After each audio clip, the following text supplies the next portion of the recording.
Hello, how are we doing? Welcome back to the channel. So this is our showcase on my Epic Battles Waterloo French. Where we are, what we've done, and where we're going. It's first of three-part series. So first one I'm going to do is talk about the infantry and artillery. Some of the things I've done, some of the things what I've done to change up the formations. I had a bit of interest in it. You know, you're going to be painting a lot of Epic Battles infantry.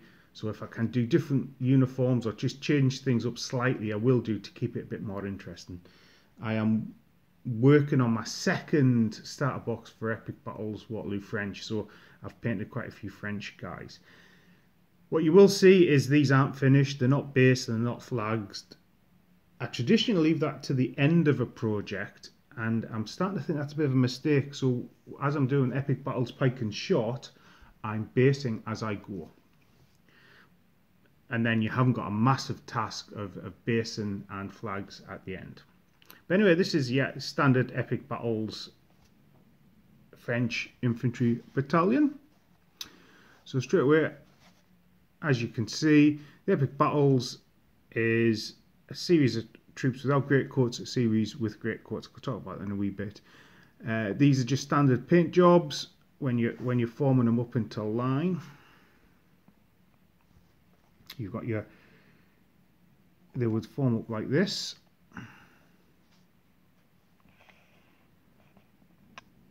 Now, a French battalion is made up of 6 companies, and each company's got its own sort of pom-pom colour. So on the right, you've got red, which is grenadiers, and then I don't know the other order of the colours, but you have green, light blue, orange, sort of violet, and green and yellow for the Voltigeurs, which would traditionally be on the left. So like I say, this is your standard French formation. 9 times out of 10 on the battlefield, my French are in assault column, which is battering in. If we are fighting Epic Battles Waterloo, what we will do is our line formations look like this. Even though I have the joy of playing on massive tables at the Wargamers Hub, especially when we do the daily battles, day-long battles or Saturday once a quarter, we have as much length as we want table-wise and depth, but it's still, battalions still take up a lot of space if they're in 4 long for a line. So this is how we represent the lines. But anyway, this is your standard French infantry, unadorned. Nothing special done to them. See in the back, put a bit of effort into the straps and the casings. One of the things I have found with Epic Battles Napoleonics, obviously I've done a lot of ACW and I've started doing Pike and Shot right now, and I paint a load of other Wargames figures and different scales, is Napoleonics always take that bit extra time because of all the cross belts. What I'm generally doing is painting all the colours in for the uniforms, tunics, etc., throwing a shade on, doing a bit of highlighting, and then doing the cross belts last. So one of the things we'll have is, I said before, I like to change things up a bit. So as you can see here, I've cut the sprues down into groups of 4, pushed a bit of space, which allows me to have a mounted unit commander, which I think works pretty well. Just, this isn't his unit, this is a previous unit put together. So together in column, that would look something like that. It just breaks up what would be a lot of very similar units. And the other thing is, as I mentioned earlier, on the sprue you get greatcoats and you get line infantry, and I wanted to do some sort of formations which were all greatcoats. So I've mustered the greatcoats and made some command stands. So one of the reasons why I wanted to do the greatcoats is so I've got different looking units in the French army, and a lot of the French army was in the 100 Days were thrown together and they didn't have enough uniforms for everybody, so they've got greatcoats. The other thing is, if you've seen my British videos, I've used a lot of the standard French uniform for Brunswickers and Nassau, so I had a lot of greatcoats left over. So as you see, got the greatcoat unit. Nothing real special going on in the back. I've trimmed down the base I'd used one of the skirmishers, which comes with a greatcoat, chopped off his rifle, quite an easy job, and that is a paperclip. Not a paperclip, yeah, paperclip I've trimmed down and put in as a standard bearer, and I've put a mounted officer in there. You may see a bit down here where I've trimmed it off, but actually on the tabletop you're not going to see too much difference. There's a top half there. So I have some regiments of greatcoats. And again, that would enable me to maybe use French regiments, battalions of different quality in the army as well, and represent sort of standard line, and maybe use troops of a slightly different quality as well. Now the other thing I do, you get a load of French skirmishers, significantly more skirmishers than I would use. So again, to get my sprues going further, my light infantry units, I have used the skirmishers in front. So this allows me to look at the tabletop from a distance and see what units are light infantry, what units are regular infantry. To be honest, there's not much difference in epic battles, black powder between them, but it's there. And again, it just adds a bit of variety. So as your 4 bases with command, putting the skirmishers working together in pairs. I think it looks pretty effective. It'll look even better once I've got around to basing it and putting flags on it. So that's our standard infantry.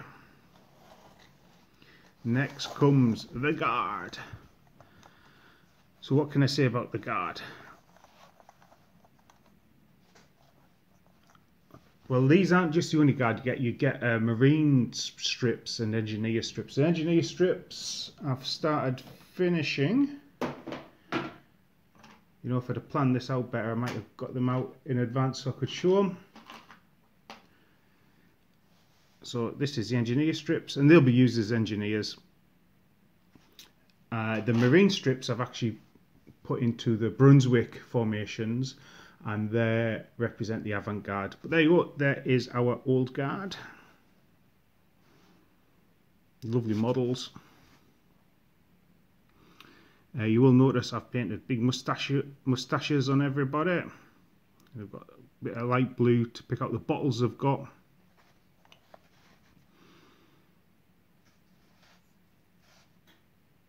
So yeah, not too much to say about these fellas. Quite nice, simple models to paint. Yeah, that's it. Guard. So finally, we come to the artillery. I could have sworn I had some of the resin guard artillery you can get, but hey, anyway. So this is how your standard artillery looks. I've gone green carriages, mix of troops in great coats, stood around the cannon, bronze guns. One of the things I've also done is sort of chopped up the bases and changed it around a bit so that they look a bit different. You also get guard guns, big guns in guard. And finally, this was a wee conversion I made for a howitzer, and I think I've actually used it as part of an American Civil War cannon there to trim that down. Massively wide axles there, but yeah, just a wee play around with the howitzer. But there you go, that is my details of my French and some of the things I've done, some things I've changed up. I was really delighted with the Greatcoat Command, and you know, just chopping out and throwing some mounted commanders in, sprinkling around the units, I think helps as well. Now, another way I'm going to use those is French regiments will generally fight together. A British regiment, for example, will be 2 battalions. One might stay at home as a depot battalion, one will be in the field. Whereas French regiments will fight together, so you'll have 2, 3, 4 battalions all together. So what I was thinking was the mounted commanders, they might represent the 1st battalion of the French regiment on the field as well. So depending on what scale I want to play it at, it shows off some of the details you would see. Traditionally, I like to think about my black powder units, especially for Napoleonics, as probably being more like brigades than battalions, and that means on a 6x4 table I can represent brigades, divisions and corps and get most of Waterloo in. Traditionally I've done Waterloo in 6mm, but you can break it down to whatever sort of size you want. You know, the unit fits and the way command works fits as well. But anyway, I'm starting to waffle a bit now, which I'll save for another video. And that is my Epic Battles Waterloo French, looking at the infantry and artillery in a wee bit of detail. Join me next time where we're going to look at the cavalry and commanders. And I've saved that for one video all on its own, because there is a lot of different types of French cavalry. In fact, one last thing to show you is when I've got my skirmishers out in front, I used all the spare commander bases, mounted them 2 on, so if a unit has skirmishers deployed, often they'll be in some sort of attack column, they'll be deployed like that. But anyway, you have a great time doing hobby at the moment, and I'll catch you in the next video, so that's goodbye for now. Goodbye.